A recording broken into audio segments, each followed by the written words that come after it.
La guerra de Ucrania volverá a ser protagonista de la sesión de control al gobierno. Pero estamos en guerra, España está en guerra. ¿A qué nos vemos abocados los europeos, los españoles también, como consecuencia del ataque ruso a Ucrania? Por eso me gustaría invitar a los agentes sociales a lograr un pacto de rentas. Llegar a un 2% del Producto Interior Bruto en gasto de defensa es el anuncio que ha hecho Pedro Sánchez. Invertir en defensa es invertir en paz. Tratar de entender una guerra cuando se está produciendo es una praxis teórica de alto riesgo. Hay quien dice, incluso desde la izquierda, a propósito del debate sobre la guerra y el envío de armas, que apelar a la ética de la responsabilidad es poco menos que una excusa cobarde de malvados. Ética de la convicción si algo te importa, ética de la responsabilidad si algo te la suda. Joder, con la izquierda amable. Mide tus palabras, niñata infantil, mente de Bob Esponja, izquierdista nostálgica. Esto no tiene nada que ver con la OTAN. A ver, repite conmigo, condeno a Putin, condeno a Putin, condeno a Putin.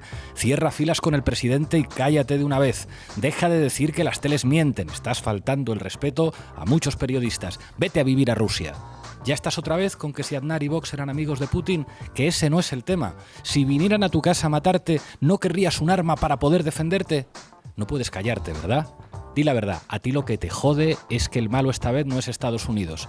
¿Qué geopolítica ni qué energía? ¿No ves que el problema es un puto loco? ¡Un loco! Putin es un loco, como Hitler, como Stalin, como Saddam Hussein, como Gaddafi. ¡Locos!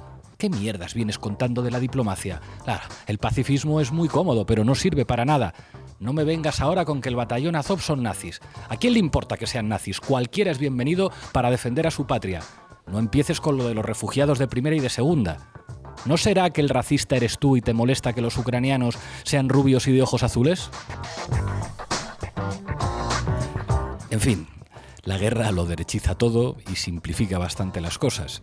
Estamos en guerra, dicen, y en guerra no está permitido pensar más allá de la lógica amigo-enemigo. La guerra siempre opera como un shock que la derecha siempre aprovecha para avanzar posiciones ideológicas y suspender derechos. Ante eso hay básicamente dos opciones para la izquierda. Una es sumarse con entusiasta convicción al coro de cuñados que repiten eslóganes, se dan la razón entre ellos y golpean a quien sigue viendo al rey desnudo. La otra opción es salir a la pelea ideológica con el orgullo del que duda y se hace preguntas a sabiendas de que al menos al principio navegará contra el viento. Pero recordad una cosa, compañeras y compañeros, solo los peces muertos siguen la corriente. Bienvenidas y bienvenidos a La Base.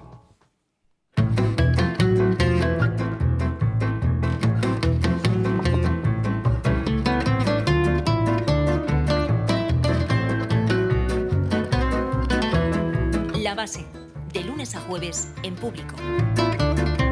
Hoy en La Base hablamos de las consecuencias políticas de la lógica de guerra en nuestro país y nos preguntamos si efectivamente la dinámica de la guerra está derechizando nuestra sociedad y nuestra política. Para ello contaremos con Sara Serrano en La Base de Datos. ¿Qué tal, Sara? Buenas tardes, ¿qué tal? Y como siempre, con Manu Levín, nuestro filólogo, analizando lo que dicen los poderes mediáticos. ¿Qué tal, Manu? Buenas tardes, un día más. Vamos a contar en la mesa de debate con Gerardo Tc, que por cierto y presenta el libro España óleo sobre lienzo. Muchísimas gracias por acompañarnos. También está con nosotros Javier de Lucas, catedrático de Filosofía del Derecho y senador por el Partido Socialista. Vamos a tener una tertulia yo creo que muy interesante debatiendo con ellos dos. Y para finalizar, Carla Galeote y su machistómetre. Y como punto final, la pizarra latinoamericana en la que Alfredo Serrano hará un repaso de las últimas noticias políticas relevantes en diferentes países de América Latina. Arrancamos, Lolo. La Base de Datos. Buenas tardes, Sara. Buenos días en América Latina. Buenas tardes, aquí buenos días al otro lado del Atlántico. Hoy quería hacer un repaso de algunos elementos que evidencian que el clima belicista, la idea de que estamos en guerra, genera una dinámica de derechización política y social en España. Hace un par de días, y sin prácticamente ruido mediático, el Congreso tumbaba la reforma del Código Penal para juzgar los crímenes del franquismo de acuerdo al derecho internacional. El PP, Ciudadanos y Vox, pero también el PSOE, votaron en contra de que los asesinatos y torturas de la dictadura acabaran finalmente en los tribunales. El PSOE pide investigar los crímenes de guerra en Ucrania, lo cual está muy bien y nos parece muy bien, pero no está de acuerdo con que se investiguen los crímenes del franquismo en nuestro país. Bueno, en fin, ¿qué más tenemos? En cuanto a política salarial, el Partido Socialista propone un pacto de rentas entre empresarios, sindicatos y administraciones para repartir los daños económicos de la guerra y moderar los salarios. Una propuesta que parece que ha gustado más a la patronal que a los sindicatos. Vamos a escuchar a Pedro Sánchez hablando de esto en el Congreso. El Plan Nacional de Respuesta al Impacto de la Guerra que les propongo va a tener los siguientes ejes. El primero, creo que tenemos que impulsar un gran acuerdo, un gran pacto de rentas. Todos somos conscientes de que uno de los mayores riesgos económicos de la guerra es el precio de la energía, de diversas materias primas y la traslación al coste de la vida. Por eso, me gustaría invitar a los agentes sociales a lograr un pacto de rentas, un gran acuerdo de país que proporcione estabilidad y confianza. Sí, es verdad que la palabra pacto suena muy bien, pero la pregunta es ¿quién va a pagar los daños económicos de la guerra? Si, como normalmente ocurre, lo van a pagar los trabajadores vía salarios o lo van a pagar las grandes empresas vía beneficios, vía reforma fiscal, vía retribuciones a grandes directivos. Esa pregunta todavía no la ha contestado nadie. Efectivamente, ahí está la decisión política de esta crisis. ¿Qué más tienes? Pues dos de los consensos pospandémicos, una reforma fiscal progresiva que permita sostener los servicios públicos como la sanidad o la educación y una transición energética que garantice también la sostenibilidad de la vida, también parecen haber caído en el olvido. Vamos a escuchar a la ministra de Hacienda, María Jesús Montero, precisamente hablando sobre la necesidad de aplazar esta reforma tributaria. No es justamente en esta semana un momento en el que vayamos a plantear hacer de inmediata ninguna subida fiscal y quiero plantearlo con toda la honestidad. O sea, ya parece que nadie se acuerda de aquel informe de los propios expertos del Ministerio de Hacienda. Otra vez estamos en la lógica de no es el momento y ahora parece que lo prioritario es aumentar el gasto en defensa. Exactamente. Josep Borrell ya anunció en Bruselas que la Unión Europea iba a destinar 500 millones de euros extra del Fondo Europeo por la Paz para enviar armas a Ucrania. Y en España el presupuesto militar ha crecido este año casi un 8%, hasta alcanzar más de 10.000 millones de euros. De hecho, Pedro Sánchez se comprometió en la cumbre de líderes europeos celebrada en Versalles la semana pasada a elevar el gasto en defensa un 20% en 2 años, hasta alcanzar el 2% del Producto Interior Bruto que solicita la OTAN. Vamos a escuchar a Sánchez. Un mensaje rotundo, claro, por parte de los Estados miembros de que tenemos que elevar la inversión en el capítulo de defensa, que tenemos que reforzar la política exterior y de seguridad común. Europa tiene que proveer también seguridad en el continente europeo. Para ello, el PSOE cuenta además con el apoyo del Partido Popular. Vamos a escuchar ahora un corte, Lolo, de Cuca Gamarra, portavoz del PP en el Congreso, ofreciéndose a Pedro Sánchez para llevar a cabo políticas de Estado de forma conjunta. Piense, sí, en nosotros para fortalecer España con políticas de Estado, pero tome decisiones y deje de buscar excusas. Y, señor Sánchez, expulse ya de su gobierno a Unidas Podemos. Inequívoca, Cuca Gamarra, piense en nosotros para hacer políticas de Estado, pero expulse ya del gobierno a Unidas Podemos. Es decir, con la excusa de la incertidumbre económica que genera la guerra, vuelve otra vez la lógica de la geometría variable, el fantasma de la gran coalición y, ojo, la prefiguración de unos presupuestos generales del Estado que ya no sería imprescindible aprobar con los votos de la izquierda, sino que se podrían encontrar votos a otro lado. Un panorama fascinante. Sí, de hecho el PSOE ha planteado a las claras ya su intención de buscar un pacto de país que aglutine a la mayor parte de formaciones políticas posibles. ¿Esto qué implica? Pues fundamentalmente que el PSOE buscaría el respaldo del Partido Popular para aprobar un paquete de medidas aún incierto y por definir. ¿Qué más datos e informaciones nos traes? Pues además hay otras cuestiones pendientes clave, como es el caso de la reforma de las pensiones. Ya han entrado en vigor algunas medidas, como la penalización de las jubilaciones anticipadas, pero el Gobierno tiene pendiente aprobar otras cuestiones, como es el caso de la ampliación del periodo de cálculo de las pensiones de 25 a 35 años. ¿Y ante esto qué dice la izquierda? Pues desde la izquierda se está alertando del peligro que puede tener un pacto del PSOE con el Partido Popular para hacer frente a la situación actual. Además, se insiste en la necesidad de priorizar el gasto social para hacer frente a la crisis que se viene. Incrementar los presupuestos en investigación, en educación, justamente además en esta crisis. España no está en guerra. Y como España no está en guerra, la primera prioridad para el Gobierno tiene que ser aliviar la situación económica de los españoles. Que el Gobierno tiene que colocarse inequívocamente del lado de la gente, del lado de los trabajadores y las trabajadoras, del lado de las familias, de las mujeres, de los niños y de las niñas y también de las familias y de las personas más vulnerables de nuestra sociedad. Para ello, pensamos que el Gobierno tiene que construir un nuevo escudo social y verde. Estábamos escuchando a Yolanda Díaz, a Íñigo Errejón y a Ione Belarra. Parece que la izquierda está poniendo por fin pies en pared ante la derechización del debate público. Gracias, Sara. A ti. La tesis de la doctrina del shock es que nos han contado un cuento sobre cómo estas medidas radicales han triunfado en el mundo, que no se han propagado de la mano de la libertad y la democracia, sino que han requerido shocks, crisis y estados de emergencia. Milton Friedman entendía la utilidad de las crisis. Solo una crisis, real o percibida, produce auténticos cambios. Cuando esa crisis sobreviene, las medidas que se toman dependen de las ideas que flotan en el ambiente. Escuchábamos hablar de la doctrina del shock. Bueno, Manu, ¿qué tenemos? Pues vamos a ver cómo se plasma todo esto en los medios de comunicación. Mete cabecera, Lolo. Titulares al banquillo.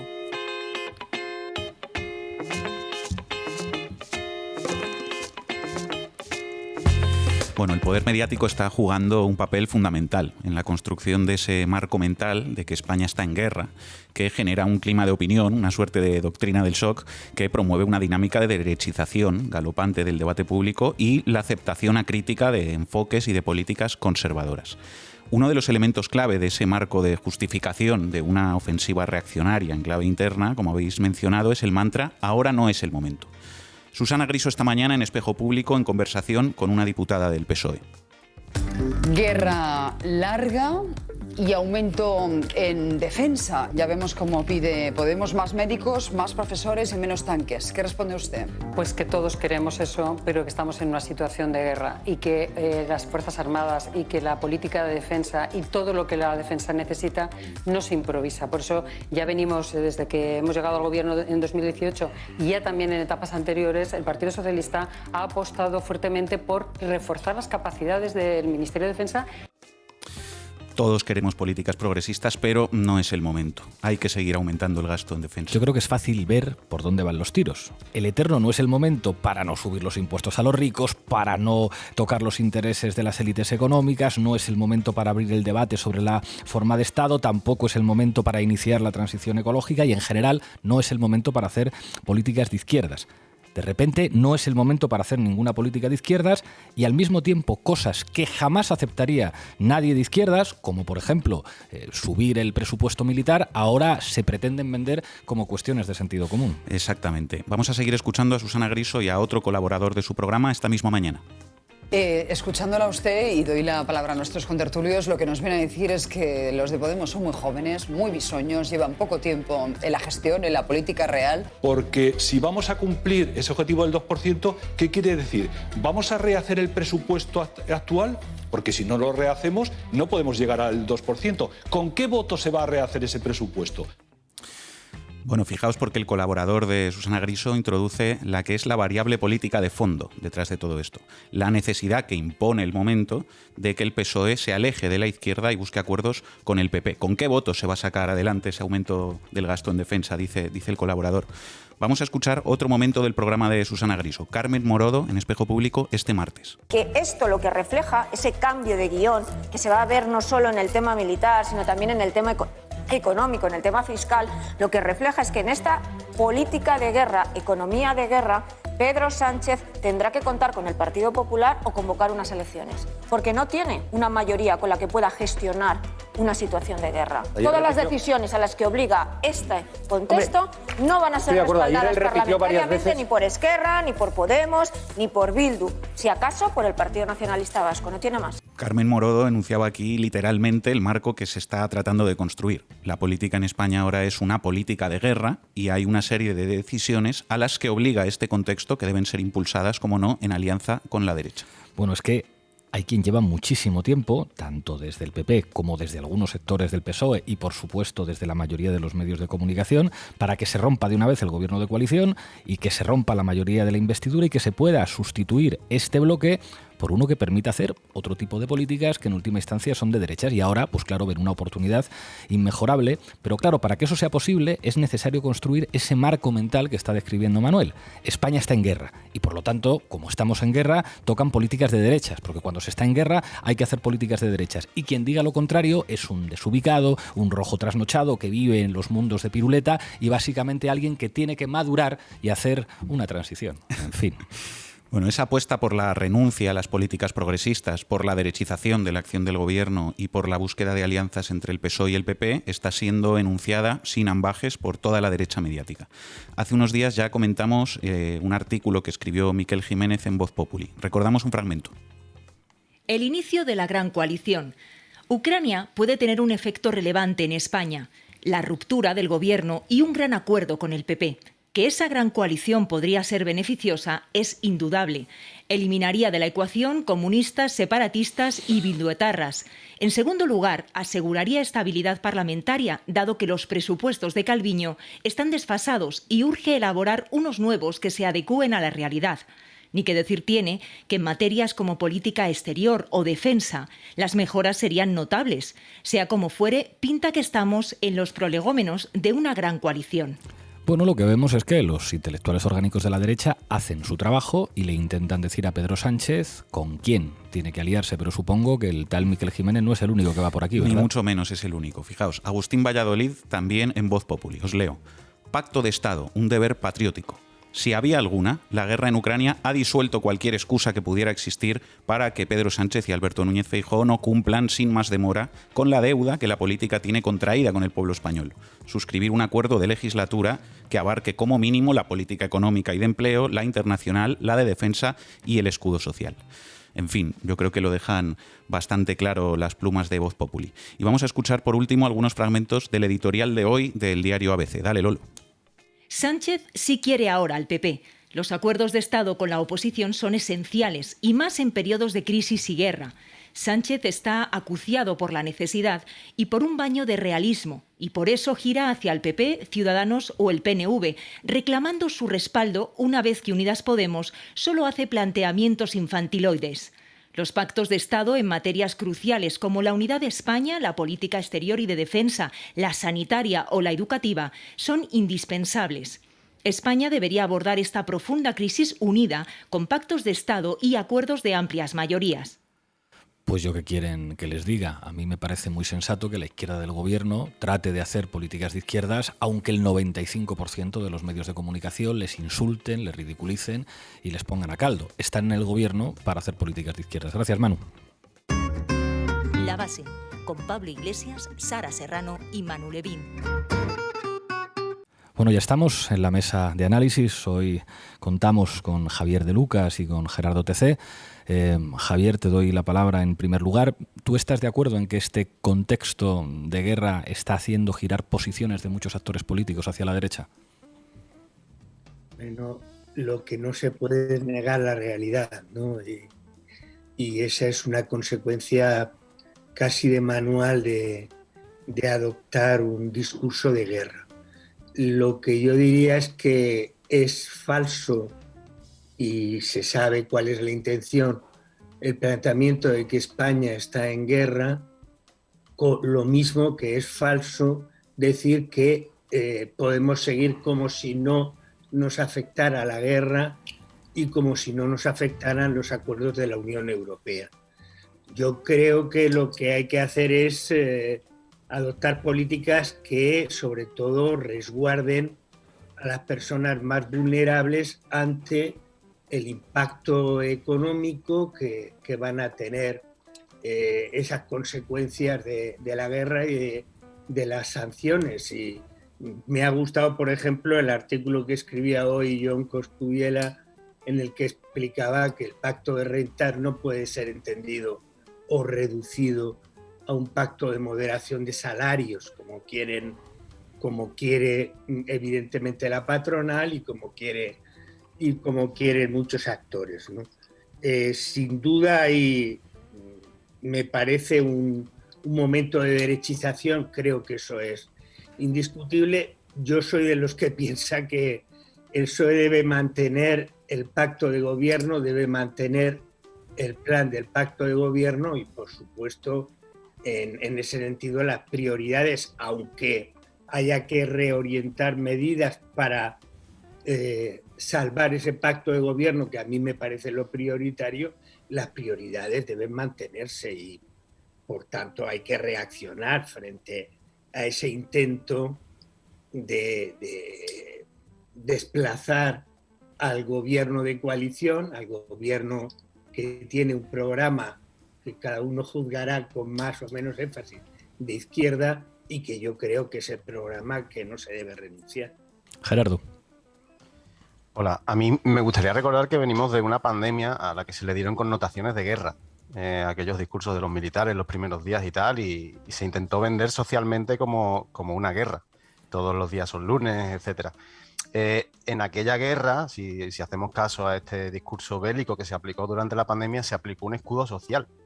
No se entiende muy bien por qué las mismas personas al volante de una guerra, que si aquella no lo era, habrá que entender que sí, pero no nos pilla de lleno, es lo cierto. Porque en este caso no se activa un escudo social y se pega un giro en las políticas.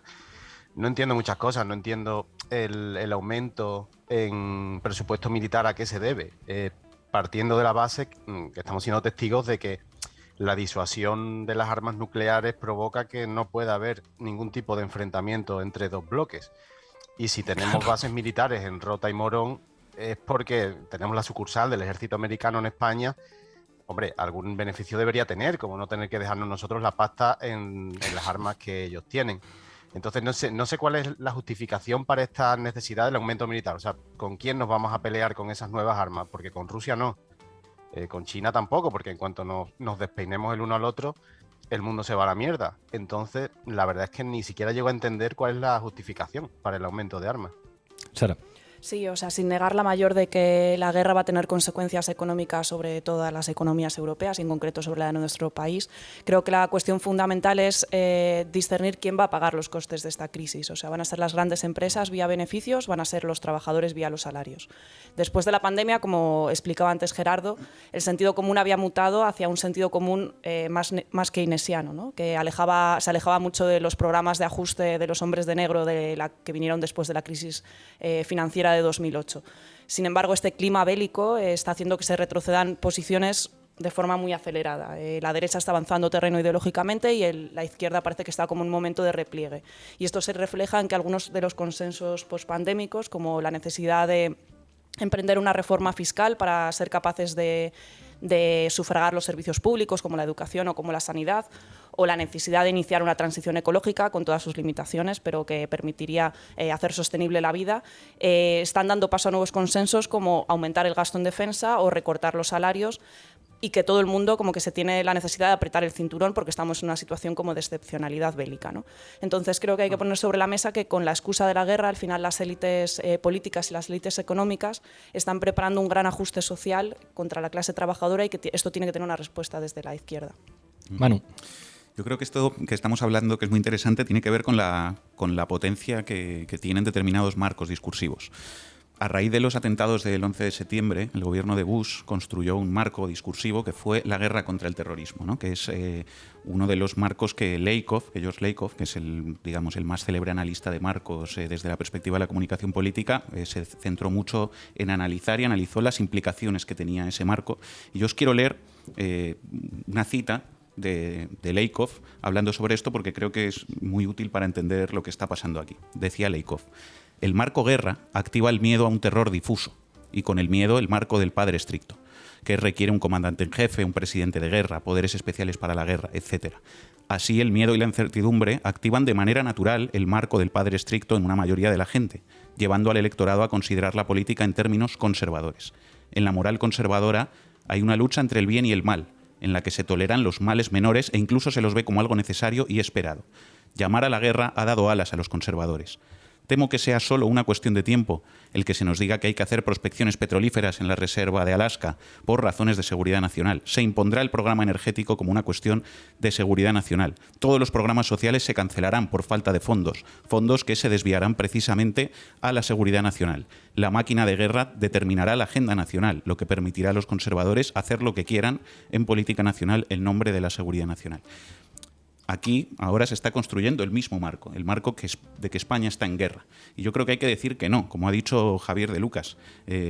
España no está en guerra, está sufriendo una crisis como consecuencia de una guerra, en la que España, por suerte, de momento no está metida, aunque el envío de armas pudiera considerarse una acción hostil. Y yo creo que esto no es un matiz. Es muy importante porque cambia el marco por completo e impone como necesidad primordial amortiguar las consecuencias sociales de esa crisis para la población española, mientras que el marco de que estamos en guerra, de la política de la guerra y de la economía de guerra, es la justificación de todas las políticas antisociales. Y yo creo que es una irresponsabilidad y un grave error alimentar ese estado de ánimo colectivo desde la izquierda, porque nos lleva a un callejón sin salida y a una deriva muy peligrosa en la que se van a justificar, digamos, todas las políticas antisociales y la cancelación del programa progresista del gobierno. A mí, si me permitís una reflexión antes de devolverle la palabra a Javier y Gerardo, o sea, no comprendo muy bien la manera en la que han enmarcado lo que está ocurriendo, digamos, los sectores de la socialdemocracia. Yo creo que es perfectamente comprensible que la derecha, que además siempre lo hace, vea en la crisis una magnífica oportunidad. Vieron en la crisis del coronavirus una oportunidad para hacer caer al gobierno y pusieron toda su máquina a funcionar. Pero claro, en el caso, digamos, de la familia socialdemócrata europea, hay un elemento que me sorprende mucho. Primero, no reparar en algo que Rafael Poch, con mucha prudencia, ha señalado en su último libro que acaba de sacar con texto y en algunos de sus artículos, y es, en esta partida geopolítica, porque no deja de ser una partida geopolítica, aunque, digamos, ahora parece que es terrible tratar de comprender las causas que hay detrás de una guerra. O sea, se puede condenar la invasión de Ucrania ordenada por Putin y al mismo tiempo entender cuáles son las claves para comprender esa dinámica. Entonces, claro, Poch reflexiona sobre un curso de los acontecimientos que estaría beneficiando la posición geopolítica de los Estados Unidos.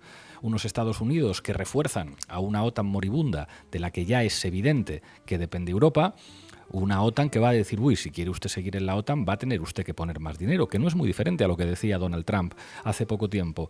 Al mismo tiempo, refuerza muchísimo la situación, digamos, de precariedad energética de Europa, que a diferencia de los Estados Unidos está muy lejos de poder tener autonomía y que para lograr ese proyecto de en 5 años habremos podido desconectar del 80% de la dependencia del gas ruso, solamente se puede hacer a costa de la precarización. Entonces dices, claro, a lo mejor hubiera sido mucho más interesante que los sectores neokeynesianos en Europa hubieran puesto el acento en las soluciones diplomáticas, que por cierto, después de 3 semanas de guerra vuelven a aparecer. O sea, vuelven a aparecer y en la prensa pues se dice que efectivamente están negociando pues que Ucrania no forme parte de la OTAN, están negociando, digamos, un estatuto especial, pero que parece evidente que están aceptando algunas de las principales peticiones de Rusia, que son muy parecidas a las que estaban planteando en el mes de diciembre. Y claro, que en Europa haya habido semejante unanimidad con respecto al tono belicista, el tono agresivo, el tono que no permite complejizar el conflicto y digamos ya todas las televisiones con la bandera y demás, da la impresión de que eso solamente beneficia a la derecha y a los Estados Unidos y que los sectores progresistas tienen muy poco que ganar ahí, porque si esa derechización social continúa con esos marcos, con esa realidad, es imposible que la izquierda pueda ganar unas elecciones. Si las preguntas fundamentales que hay en una sociedad las determinan, digamos, los productores ideológicos de la derecha, y esa es una de las claves de la dinámica ideológica del contexto bélico, no es solamente que le pueda ir mal, digamos, a los sectores a la izquierda del Partido Socialista, es que al propio Partido Socialista y a la socialdemocracia europea le irá muy mal, que es lo que tratábamos de reflexionar aquí cuando hablábamos del espíritu del 14. Entonces ahí no entiendo muy bien por qué no lo han tratado de enmarcar de una manera quizá más prudente. Javier. Bueno, yo creo que no tiene sentido discutir el hecho de que la guerra es un regalo enorme para la derecha y que, por tanto, los intereses detrás del discurso de guerra son evidentes. Lo que sí discutiría, Pablo, es que exista en realidad esa socialdemocracia unida o esa socialdemocracia fuertemente keynesiana en este momento en Europa, porque yo creo que la posición del Partido Socialdemócrata más fuerte, que es el que gobierna en coalición en Alemania, es una posición de la que difícilmente cabe esperar un giro antibelicista, al mismo tiempo que se debate en clave de la dependencia de unos intereses que no son solo estratégicos desde el punto de vista de la energía, sino también económicos, ¿no? Entonces me pregunto cuál es la socialdemocracia fuerte que puede hacer núcleo con la izquierda a la izquierda de la socialdemocracia para hacer frente y combatir eficazmente el marco belicista de guerra y las consecuencias que tiene, que son los costes sobre los sectores, las clases más vulnerables, ¿no? Desde luego, en esa línea no está Macron, en mi opinión, que lo que está es en una operación de reelección de libro, como la que tuvo Sarkozy cuando se lanzó a la aventura en Libia. Fue exactamente lo mismo. Efecto bandera, sí. Le prometió que iba a ganar las elecciones si se metía a derrocar a Gaddafi, que hacía unos meses había recibido con tapis rouge en el Elíseo. Es decir, que yo no veo en ese sentido más allá, y lo digo porque, lógicamente, yo sigo estando en el Partido Socialista, y si sigo estando es porque creo que el Partido Socialista debe alinearse en donde está, que es en una posición socialdemócrata aliada con la izquierda plural en este país, con la izquierda a su izquierda y con la izquierda plural, y que por tanto tiene que combatir ese discurso de guerra y sobre todo las consecuencias de ese discurso de guerra sobre las personas y los grupos sociales más vulnerables. A mí me preocupa, por ejemplo, todo este doble discurso que hay en torno a las sanciones que ha adoptado la Unión Europea, la deriva de esas sanciones en el plano cultural, universitario y científico me parece un disparate y así lo he dicho públicamente. Romper con lo que es la colaboración y lo que es las características de una comunidad científica, cultural, universitaria, es absolutamente abjurar de lo que constituye una comunidad abierta científica universitaria. Interrumpir, suspender los lazos con personas e instituciones rusas de esos ámbitos me parece ceder vergonzosamente a esa lógica belicista. Lo que hay que hacer es criticar eso y combatirlo. Yo sé que dentro del Partido Socialista hay una parte que entiende que en este momento se debe imponer las obligaciones con la Unión Europea y también con la OTAN. Yo creo que hay una parte del Partido Socialista que sigue manteniendo que la prioridad es un programa, como mínimo un programa keynesiano. Gerardo. Sí, hablábamos antes del estado de guerra, el marco del estado de guerra, que es un estado de miedo también. La guerra es una cosa de derecha, la industria armamentística es de derecha. Lo que no sabemos nunca, y cada vez que viene una situación de estas que son grandes, no sabemos qué es el PSOE cuando vienen las cosas como vienen. Ya digo, veníamos de la pandemia anterior con unas medidas, ahora parece que tenemos otra. Yo no estoy de acuerdo con que, desde luego, la guerra beneficia a la derecha, pero también el estado de miedo beneficia, se supone, según los libros de teoría, a quien está al mando. En este caso, quien está al mando es Pedro Sánchez. No sé si todo esto tiene que ver con, como decíamos, con Macron, con una visión electoral de la cosa. Yo me temo que sí. Creo que hemos visto a Pedro Sánchez recibir al Aquarius y callar ante las cosas que pasan en la valla de Melilla. Quiero decir, en este sentido de unos valores sólidos, digamos que Sánchez no destaca precisamente por mantener el volante firme. No me lo parece a mí. Quiero decir, es un gobierno en el que está Grande Marlaska pegando palos en la valla de Melilla, mientras el discurso del presidente es de bienvenida a los refugiados ucranianos y tal. Yo dudo muchísimo de esa moral. Entonces, creo que ahí se puede explicar y en eso se puede entender este giro, porque es un giro de postura. Si yo fuera Pedro Sánchez y si fuera, digamos, un razonamiento maquiavélico, quizá haría lo que está haciendo. ¿Por qué no? Porque vivir en guerra es tener a Podemos en el gobierno. Eso sí es vivir en guerra diaria con los medios de comunicación, etcétera, etcétera. Es más cómodo desprenderte de ello y apostar por el discurso ahora mismo que quiere escuchar todo el mundo. Quiero decir que es Ucrania y estamos en guerra y poco más. Yo siento ser tan claro, pero ya digo, yo los valores de Pedro Sánchez que los pongo muy en duda basándome en los hechos, no por otra cosa. No creo que tiene que ver con un cálculo electoral. Javier. Por supuesto que no cabe excluir eso que tenga que ver con un cálculo electoral, entre otras cosas porque la lógica de los partidos, en lo poco que yo sé de eso, viene presidida por el objetivo de mantenimiento en el poder. Ese es el primer y fundamental objetivo, desgraciadamente, y ese es el problema del juego político que tenemos, ¿no? Eso no quiere decir que no sea posible dentro de los partidos. Yo llevo muy poco tiempo en esto de dentro de un partido y como me jubilo en unos meses, creo que ese tiempo va a ser muy breve. Eso no quiere decir que no quepa una batalla desde el interior y una batalla en la que hay aliados. Y yo creo que en esa batalla pues hay que apoyarse en los aliados que quieren mantener, fijaros qué poco ambicioso soy, pues el objetivo keynesiano que para mí es el programa de gobierno que hay que sostener. Frente a lo que dice Gerardo, yo sugiero una consideración.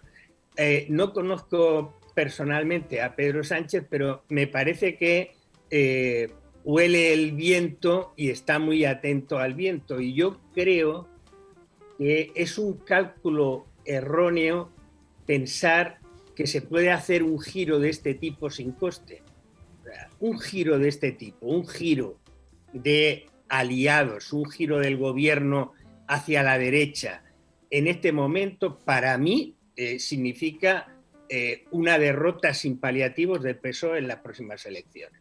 A mí eso me parece clarísimo. Es decir, si tú te alías con el PP y en el fondo, aliarse con el PP en este momento es aliarse con Vox, no hay nada más que oír al señor Feijóo, que no ha traído ninguna novedad, se ha alineado con el grupo de Díaz Ayuso y los que a toda costa quieren el poder, el giro de poder, gracias a la ultraderecha.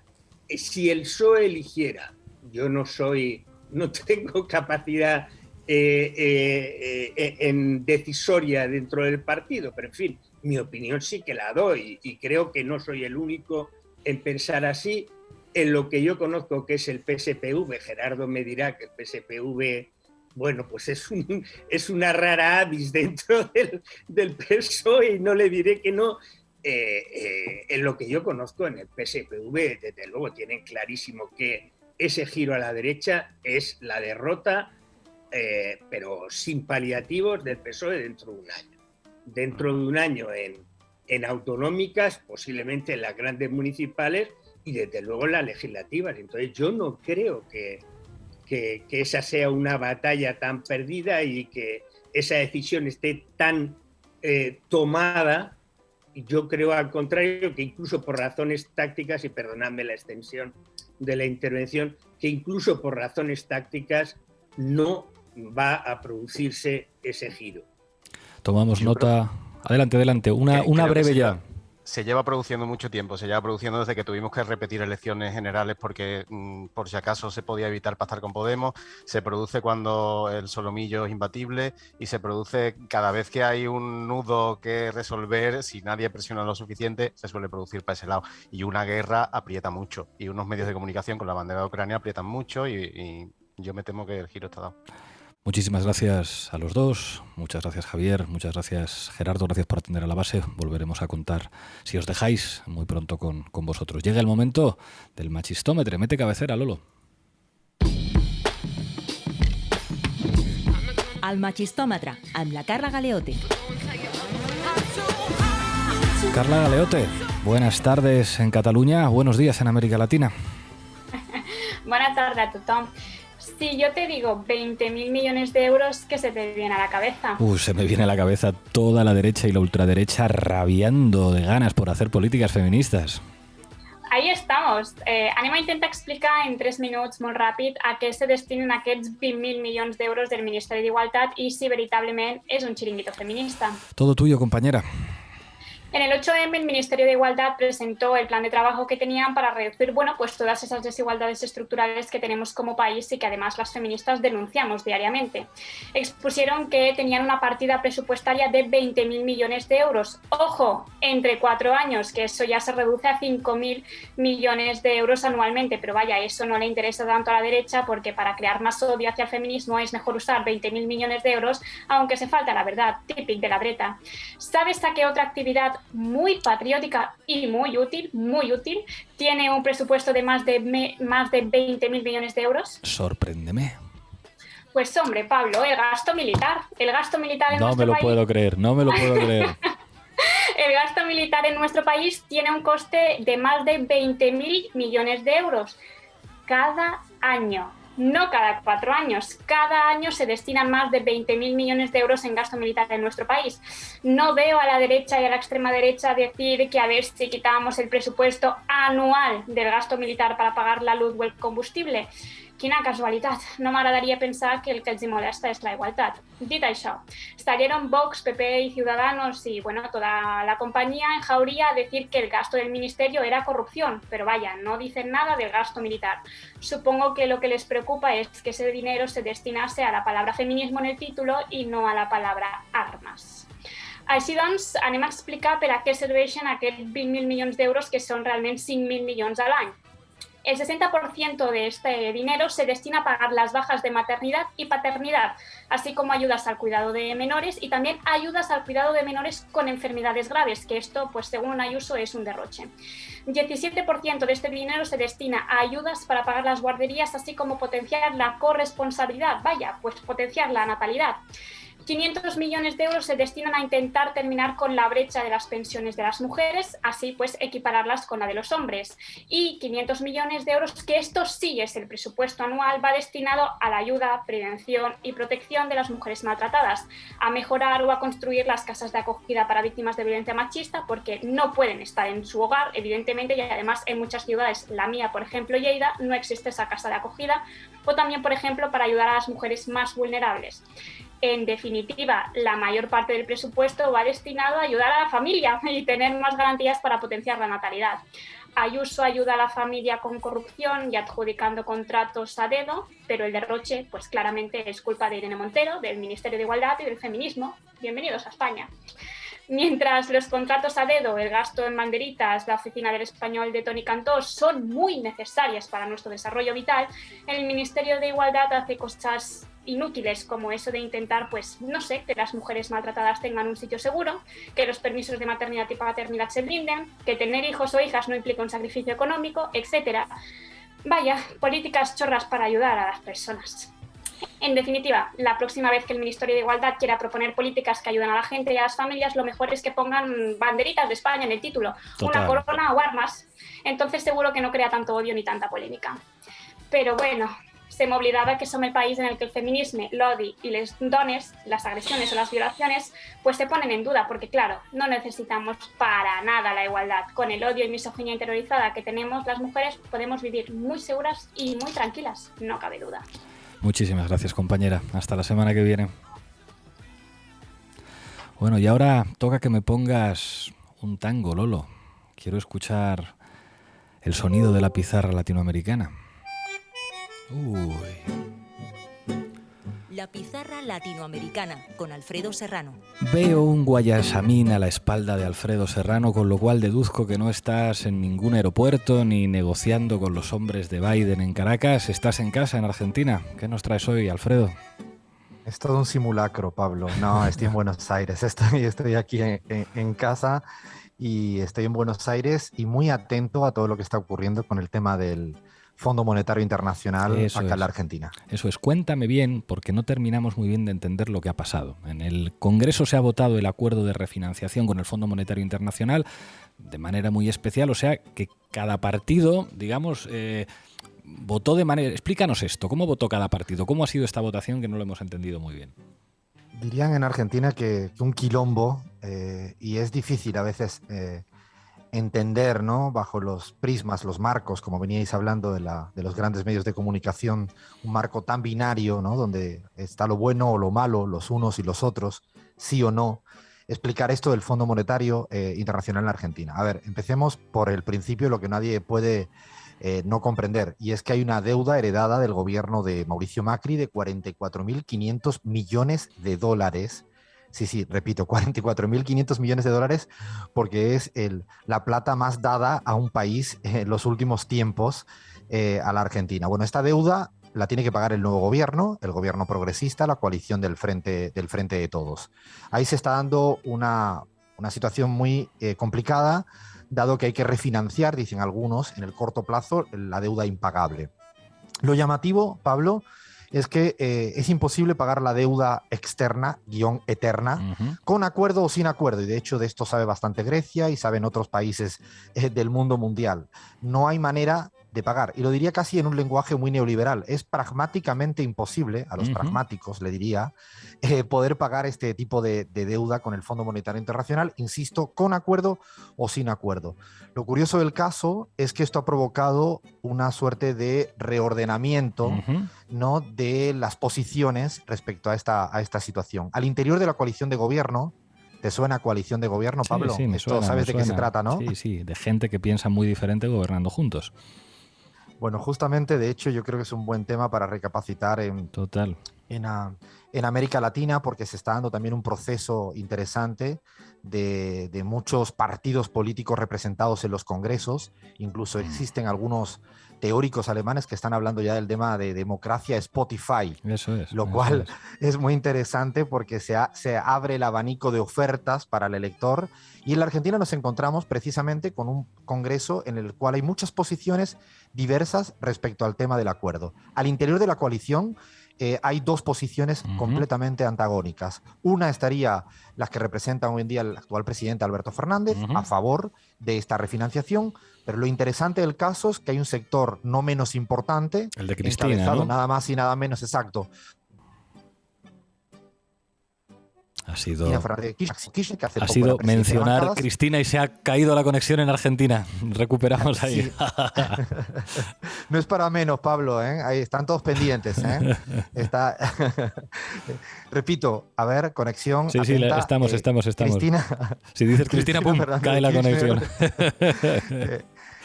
Sí, bueno, este sector más kirchnerista votó que no en el Congreso al acuerdo. Hoy se está votando en el Senado, se va a votar esta tarde, con lo cual probablemente sigan con ese no al acuerdo y han sufrido infinitos estigmas, infinitos insultos.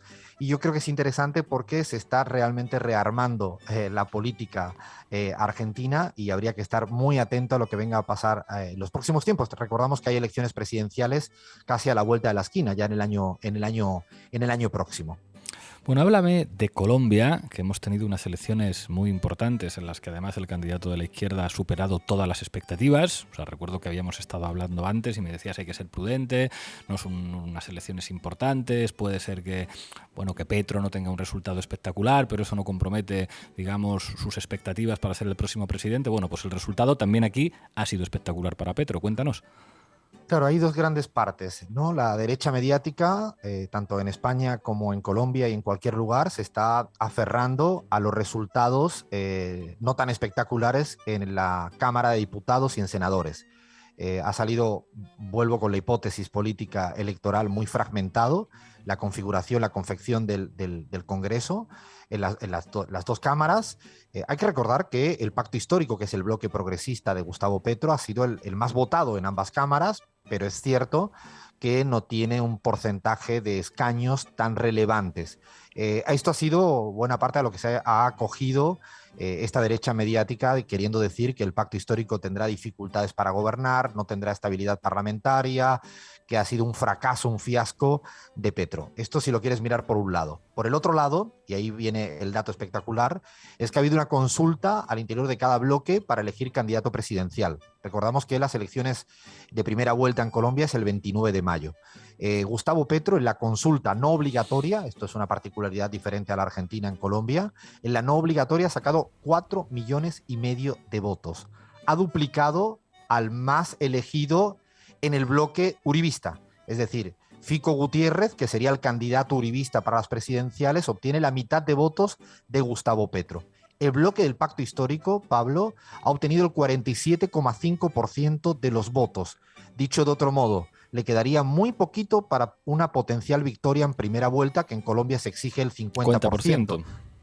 Es decir, que está a la vuelta de la esquina y esto ha puesto muy nervioso a todas y todos en Colombia y afuera de Colombia. Y un dato más llamativo, y es que el centro, repito, sí, quizás la conexión se pueda cortar en este momento por lo que voy a decir también, el centro deja de funcionar en América Latina. Lo viene comprobando permanentemente. Estas posturas que diría Stiglitz, los fanáticos centristas, que es la categoría que él utiliza, en Colombia prácticamente ha obtenido una votación muy baja. Tanto así que la segunda persona en la consulta progresista del pacto histórico, Francia Márquez, una mujer negra, reivindicativa, de izquierdas, ha obtenido más votos que el señor Sergio Fajardo, que sería el del centro. No me hagas hablar. Yo creo que la desaparición tendencial del extremo centro va a ser una realidad en todas partes. Pero vamos a México. Ha habido una resolución parlamentaria contra el gobierno de Andrés Manuel López Obrador por una cuestión de persecución a los periodistas. Cuéntanos esto. Sí, dos cosas muy importantes, Pablo. Una es de contexto, que no es menor, porque Andrés Manuel López Obrador ha solicitado ir a un revocatorio de mandato. O sea, democráticamente, él mismo ha pedido ser revocado si la ciudadanía lo plantea. Esto va a ser el día 10 de abril y no hay duda que va a barrer. Todas las encuestas consensúan, acuerdan de que la imagen positiva del presidente Andrés Manuel López Obrador está por encima de 55 a 60 puntos. Es una imagen sin parangón en la región de América Latina. Seguramente el punto más difícil lo tendrá en lograr un 40% de participación, que es lo que implicaría ser vinculante esta consulta revocatoria. De todas maneras, no afectaría porque el presidente AMLO seguiría gobernando. En este contexto, el Parlamento Europeo, el mismo que jamás hizo ninguna resolución contra las muertes de líderes sociales ni periodistas en Colombia, ese mismo que no ha censurado, que no ha planteado nada en contra de la censura existente en Ecuador con el gobierno actual de Lasso o el anterior de Lenín Moreno, ese mismo Parlamento Europeo nos ha salido hace unos días con una votación para aprobar un texto que incluso dice literalmente que se frene la retórica populista de Andrés Manuel López Obrador. Nada más y nada menos. Y bueno, el presidente mexicano, insisto, con un promedio altísimo en imagen positiva, pues sigue respondiendo de una manera muy simple, pero muy importante. Es no a cualquier tipo de injerencia, sea desde Iberdrola o desde la Unión Europea. Y la ciudadanía lo sigue queriendo. Así que lo siento, Felipe González, porque sigue sin entender nada de nada y cuando no entiende nada le llama populismo. Bueno, yo creo que sí lo entiende. Lo que pasa es que Felipe González está en posiciones cada vez más de derechas y yo te contaré las cosas que dice aquí en España. Pero bueno, háblame un poquito de Perú en titulares. ¿Cómo sigue el gobierno de Castillo? Este culebrón, esta telenovela llamada Política Peruana, pues tiene que el presidente Pedro Castillo optó voluntariamente por acudir ayer al Congreso, antes de ayer al Congreso, hizo una suerte de rendición de cuenta de lo que llevaba de gobierno, planteó claramente que es fundamental luchar contra la corrupción, que el Congreso no le deja gobernar, cosa que de facto es así, y lo más interesante es que propuso la importancia que tiene una potencial reforma constitucional que viene al hilo de lo que planteaba él en su campaña electoral. Sigue estando latente y presente el intento de vacancia, dicho de otro modo, de destituirlo en el Congreso, y ya tiene fecha, así que estaremos atentos el día 28 de marzo. Eso sí, se requiere 2/3 para poder sacar al presidente electo democráticamente, Pedro Castillo. Está complicado que lo logren, pero nunca se sabe, veremos. Bueno, me ha dicho un pajarito que la semana que viene vas a estar en Bolivia, así que conectaremos desde allí. Seguro que nos puedes contar cosas muy interesantes de la situación de gobierno allí. Ve con cuidado y nos vemos la semana que viene. Nos hablamos desde Bolivia la próxima semana. Un beso fuerte para la base. Un beso, compañero. Bueno, llegamos al final y vamos a recuperar una canción que los Hechos contra el Decoro dedicaron a Diego López Garrido y a Cristina Almeida, y yo creo que no está mal que la volvamos a escuchar, no aquí en YouTube, sino aquí en iVoox y en Spotify, donde la podéis escuchar perfectamente. Un temazo de los Hechos contra el Decoro, Nueva Izquierda.